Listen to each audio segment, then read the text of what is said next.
दिल्ली के पालम के साथ नगर में हुआ ये अग्निकांड सिर्फ एक खबर नहीं बल्कि एक ऐसी दर्दनाक कहानी बन गया है जिसे सुनकर किसी की भी आंखें नम हो जाए।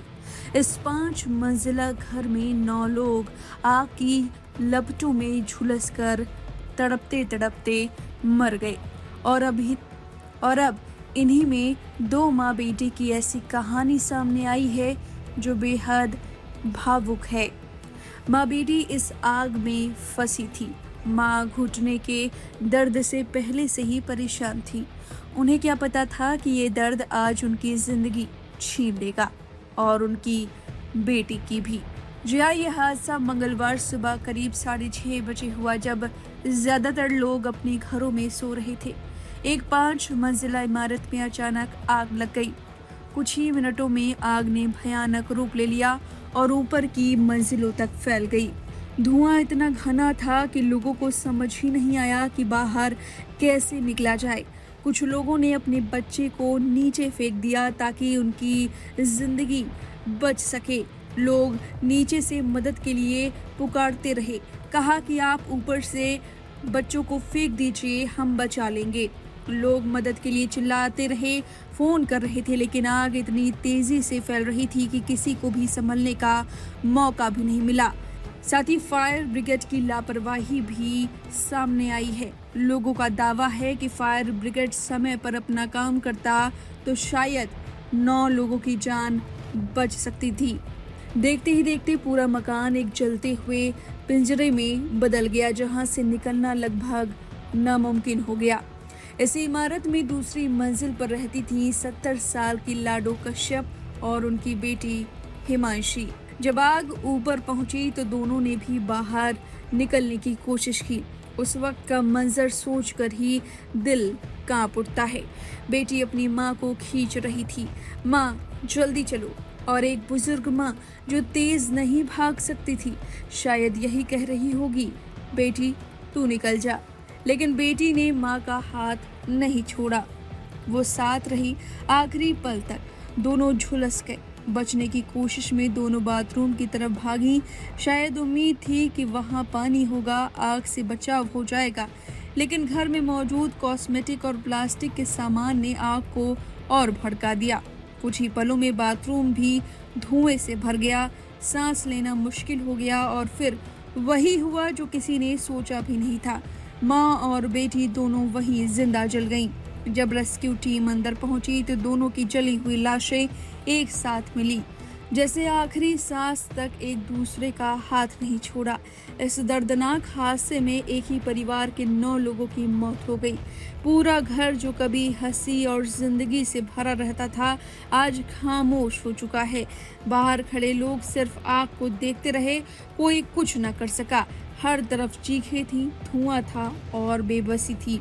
हादसे के बाद फायर ब्रिगेड और पुलिस मौके पर पहुंची। कई घंटों की मशक्कत के बाद आग पर काबू पाया गया, लेकिन तब तक बहुत देर हो चुकी थी। अब इस पूरे मामले की जांच की जा रही है। फायर सेफ्टी, बिल्डिंग में इंतजाम और रेस्क्यू सिस्टम को लेकर कई सवाल खड़े हो रहे हैं। सवाल ये कि क्या आग लगने के तुरंत बाद मदद मिल सकती थी, क्या और लोगों को बचाया जा सकता था। फिलहाल इलाके में मातम पसरा हुआ है। आसपास के लोग अभी भी सदमे में हैं। परिवार के रिश्तेदारों का रो रो कर बुरा हाल है।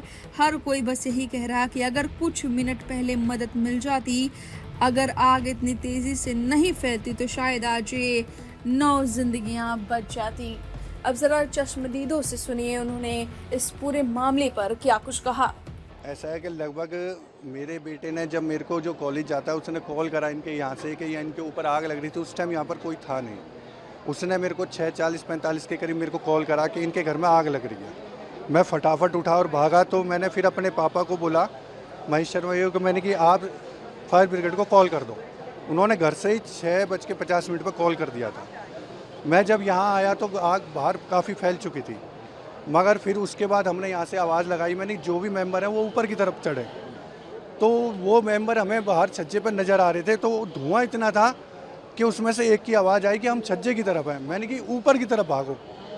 फिर हम 7 वाली बिल्डिंग से ऊपर गए तो हमने वहाँ से घुसने की एंट्री करी, तो वहाँ पर इतना धुआं था कि हम घुस नहीं पा रहे थे। हमने ऊपर से काफ़ी आवाज़ लगाई मगर कुछ नहीं आया हमारे आवाज़। फिर उसके बाद हमने दीवार भी तोड़ी है। जो मेन जो पॉइंट रहा वो क्या हुआ कि इन्होंने हाइड्रोलिक मशीन आई जो इनकी 7:40 वो प्रॉपर काम नहीं कर वो पहली हाइड्रोलिक मशीन खुल ही नहीं पाई। अगर वो खुल जाती तो शायद हम इन लोगों को बचा सकते। के लिए बिल्डिंग से भी छलांग लगाई थी। हाँ, वो क्या था कि 2-3 लोगों ने ऊपर से कूदे हैं। इसमें से एक बच्चा फायर ब्रिगेड को ऊपर से ही किसी ने पकड़ाया है, तो वो जल्दबाजी में उनसे छूट गया, वो नीचे गिर गया। मगर अभी पता करा है कि उसको सिर्फ फ्रैक्चर है, बच गया। एक बंदा पीछे छत पे कूदा है वो सब फर्स्ट। और एक बंदा बाहर से ही कूद गया। क्या पूरी बिल्डिंग में ही परिवार रह रहा था? लगभग कितने लोग रह रहे थे पूरी बिल्डिंग में? इसमें है कि नीचे के ग्राउंड बेसमेंट और फर्स्ट फ्लोर पे इनकी शॉप है, उसके ऊपर इनकी रिहाइश है।